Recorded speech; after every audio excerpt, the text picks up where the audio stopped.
টিলিংজানত প্ৰতিকৃতি দাহ কৰে নুৰুল হুদাৰ।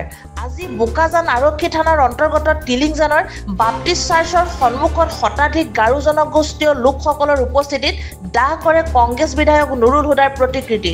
বিধানসভাৰ পবিত্ৰ মজিয়াত অসম বিধানসভাৰ উপাধ্যক্ষ ডক্টৰ নুমল মমিনক আক্ৰমণ কৰাৰ পাছত ক্ষুব্ধ হৈ পৰে টিলিংজানৰ গাৰো জনগোষ্ঠীয় লোকসকল। আজি টিলিংজানৰ কেইবাখনো গাঁৱৰ লোকসকল ওলাই আহি নুৰুল হুদা গো বেক, নুৰুল হুদা মুৰ্দাবাদ, কংগ্ৰেছ পাৰ্টি হাই হাই আদি শ্লোগানেৰে আকাশ বতাহ কঁপাই তোলাৰ লগতে প্ৰতিকৃতি দাহ কৰে ৰূপহীহাটৰ বিধায়ক নুৰুল হুদাৰ।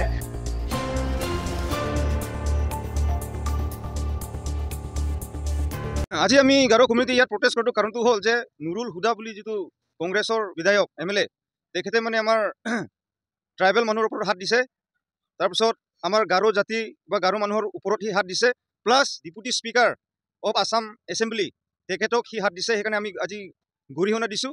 তাৰপিছত আমাৰ দাবীটো হ'ল যে তাক সোনকালে এৰেষ্ট কৰিব লাগে, এৰেষ্ট কৰি পেলাই এনেকুৱা মানুহক মানে জেলত পঠাই দিব লাগে। তাৰপিছত সি নুৰুল হুদা কি ভাবিছে নেকি যে নুমল মমিন অনলি এজন MLA গাৰো জাতিৰ ফালৰ পৰা, সেইকাৰণে সি কি আণ্ডাৰ এষ্টিমেট কৰিব আহিছে নেকি আমাৰ গাৰো মানুহক? নুমল মমিন লগত গোটেই আমাৰ গাৰো জাতি আছে, তাৰ লগত সি নুৰুল হুদা নিচিনা মানুহক গাৰো জাতিয়ে কেতিয়াও ভয় নকৰোঁ আৰু আগতেও ভয় নকৰিম তাক।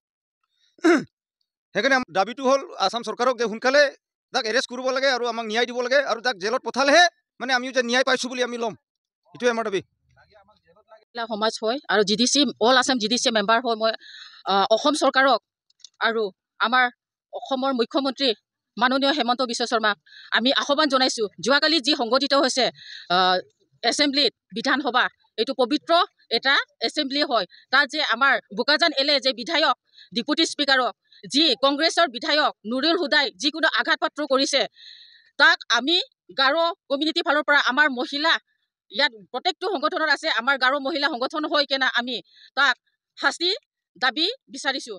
সেইটোকে আমি গোটেই আমাৰ গাৰো কমিউনিটিৰ ফালৰ পৰা আমি তাক শাস্তি দিব লাগে, তাক এৰেষ্ট কৰিব লাগে আৰু তাক MLA পদৰ পৰা তাক নিলম্ব কৰিব লাগে, সেইটোৱে আমি সকলোৱে বিচাৰিছোঁ।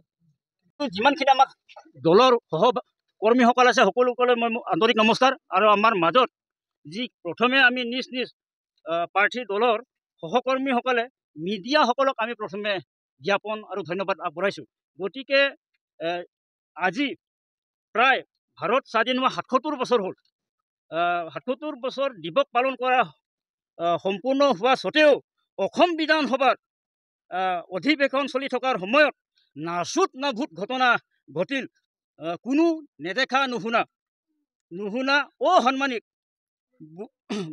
বোলা বেয়া ব্যৱহাৰ, বেয়া আচৰণ সৰ্বভাৰতীয় নাগৰিকসকলে প্ৰত্যক্ষ কৰি আছে যে যদি এজন ৰাজ্যৰ প্ৰতিনিধি বিধায়কজনে এনে অসম বিধানসভাৰ উপ অধ্যক্ষজনৰ ওপৰত আক্ৰমণ কৰে, গতিকে আমি মাননীয় বিধায়ক নুৰুল হুদা ডাঙৰীয়াক ধিক্কাৰ জনাইছোঁ যে অহা দিনবোৰৰ সময়ত তেনে বেয়া আচৰণ নকৰিবলৈ BJP দলৰ আৰু আমি গাৰো জনজাতি হিচাপে তেওঁক আহ্বান জনাইছোঁ আৰু ধিক্কাৰ জনাইছোঁ।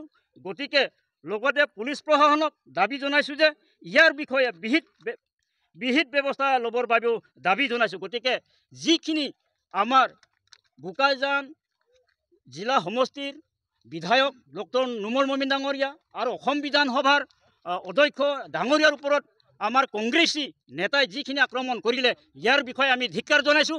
এইবাৰ আৰু ভৱিষ্যতত যদি নুৰুল হুদাই বা কংগ্ৰেছী বিধায়কসকলে আমাৰ দলৰ ওপৰত যদি আক্ৰমণ কৰে, আমি তেতিয়া বিহিত ব্যৱস্থা লৈ যদি আমি আমাৰ যিখিনি দাবী চৰকাৰে ইয়াৰ বিষয়ে একো একশ্যন নকৰিলে আমি বহু আন্দোলন কৰি যাম বুলি আমি আজি সিদ্ধান্ত ল'ম। আৰু দৰকাৰ পৰিলে আমি গুৱাহাটী বিধানসভালৈ গৈ আমি প্ৰতিশ্ৰুতি দিম আৰু তাত এখন প্ৰতিবাদ কৰিবৰ বাবে আমি সাজু আছোঁ। গতিকে আমি আজি আমাৰ মাজত মিডিয়াসকল আছে, তেওঁবিলাকক ধন্যবাদ। পুৰুষেই হওক, মহিলাই হওক, ডেকা যুৱক যুৱতী হওক, সকলোলৈ মোৰ নমস্কাৰ। যদি আৰু অনাবোৰ দিনবোৰত যদি তেওঁবিলাকে যদি আমাৰ দলৰ ভিতৰৰ অধ্যক্ষবিলাকক যদি আক্ৰমণ কৰে, আমি বৃহৎ ব্যৱস্থা ল'বৰ বাবে আমি জনাইছোঁ আৰু ধিক্কাৰ দিছোঁ। গতিকে আজি আমি বোকাজানৰ পৰা Sanjib Gogoi report E24 live breaking.